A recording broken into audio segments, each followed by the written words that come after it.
Freya is one of the newest companions coming to Conan Exiles in the Age of Heroes. To unlock Freya, you can start her quest at Freya's hovel, which is up in the Highlands. Once you reach her location, you should be able to see her camp, which looks a lot like this, with a bellowing bonfire smoking it up, and she'll just be chilling out here.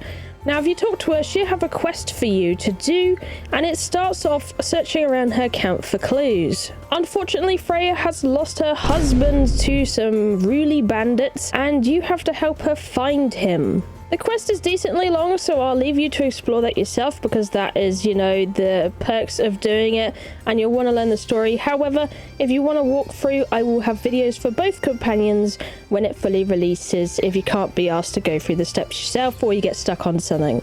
Freya's quest actually took me a little bit longer than Lufey's to actually do.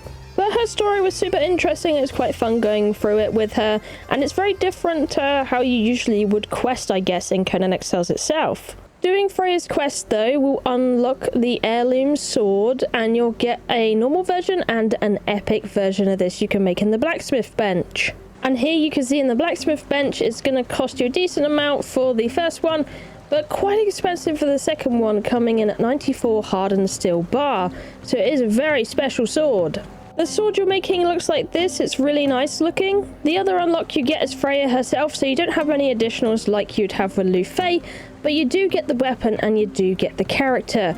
Now, this is a level 5 Freya, so her health might be bumped up a little bit, but she has 2,224 health currently. When we open up her inventory, this is how she pretty much comes. She comes with a veneer set, and that is it. You do have to craft her sword for her, so you can use that as a duo. Bumping into her stats, like every companion, there is a couple of routes you can go down, and this is the perks I got from doing my mission and making the choices that I made. Starting off with Carnage, Freya dealt the most damage while hunting trophy animals. Her attacks now cause enemies to bleed. Attacking a bleeding enemy provides a small heal to the warrior. Savage Swings. Freya slaughtered her demons at the volcanic forge. Her attacks can no longer be blocked. Knocked loose. Freya's possession was broken by a concussive blow during the final encounter. Learning from the experience, her attacks bypass an additional 20% of armor and stagger enemies for longer. So with her kind of perks, she for me is ideal against NPC camps and stuff like that.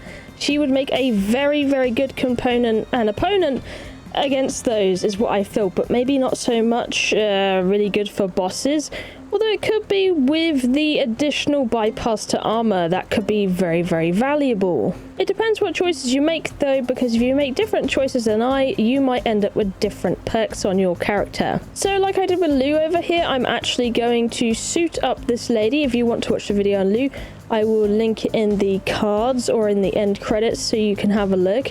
I'm going to suit her up exactly the same way as we did with him. And now we're going to go and find a camp which I think is appropriate for her, you know, abilities. Alright, Freya, it's now your turn. I'm not going to take any of these hits. I'm just going to let her do her thing. She's got a very strong mace. As you can see already, the bleed is already coming through here. There we go. Is she healing off of that? She is healing a bit off of it. She's got that slower healing compared to Lufey. Yeah, there we go. Those stacks of bleed really stack up quick with Freya. But she is losing quite a bit of health. Hopefully she can heal that up in no time. Alright, so now I'm going to go find a shield person and hope we can do a good job with them. Well, I didn't have to go far to find one. There's one here, but I don't know if she's going to kill it in time before it puts its shield up. I think she's actually getting... Oh, yep, she just killed it. Gosh darn it, Freya. Why you got to be so strong? This might work. This guy has a shield over here. Let's get his interest. Come on, put your shield up. You know you want to. Come on! Gosh darn it, Freya! Oh dear. Oh, you know what? I believe. Even maybe he is putting his shield up and she's just shredding through it. I'm not just seeing one go like this though, which they usually do for ages. So here we go. We have leveled up Freya, and you can see her health has jumped quite a bit in comparison to Lufey. She has 2,955 health now, and let's have a look in her stats. So she's grown quite a bit in strength by the looks of it. So yeah, that's quite a bit more health, and I think that would be quite helpful for Freya. I'm not finding the Carnage perk to be working too good on the heal. Maybe that could do with a bit of a bump. It's not very, very noticeable. But the bleed is definitely noticeable and it's going to be really, really good. The stagger also, I think, might be working as well, as she just like smashes through people, honestly. She's doing such a good job. Alright, I thought of a pretty good boss to use Freya against, and that is one with quite a decent amount of armor. Now, her thing is going through armor, right, with her ability.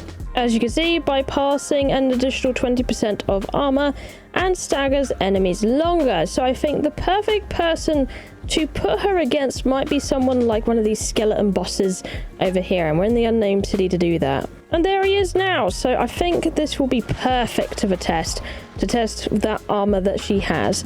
Now, the shielding is a bit hard to test because she just plows through them, so you'll probably just notice it on a whim. But let's see how she does against this boss, and hopefully she does a decent amount of good. Right, so at the moment she's getting pretty staggered by this guy, but she is doing a decent amount of damage. As you can see, she's just whacking at that health right there. She's not doing any bleed by the looks of it on this one, so it looks like she can't bleed targets that cannot be bled, despite her ability. I don't know if that's intentional or not, but she is doing very well against him. They're actually quite equal in health right now. But she's making quick work of this guy. She is, oh, she did a big hit there. When she does that big hit, we're watching it tick down. Yeah, she's doing a good chunk. Come on, lady, you got this.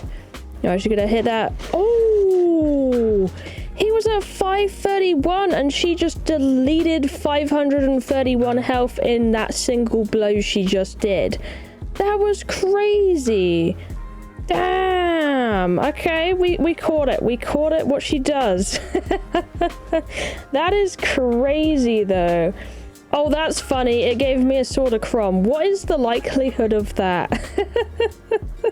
Wow. But yeah, that is Freya. She definitely isn't as sparkly as the other companion, but I think she has her uses in a more subtle way, is her kind of thing. And if she can, like, proc that knocked loose thing, then, oh my goodness, it is pretty amazing when she can proc it going on. So she's definitely a lot less flashy, but she can deal some bits and kill some bosses for you. And do a lot of bleed. Let me know what you think about Freya, and will you be getting her? I recommend doing her quest either way. It was quite interesting, and it might be fun just to collect her even if you don't use her type thing. But I think she has her purpose. You just got to find where she is useful. But either way, that's going to be it from me today. Thank you for watching. I love you, and I'll see you in the next one. Bye-bye!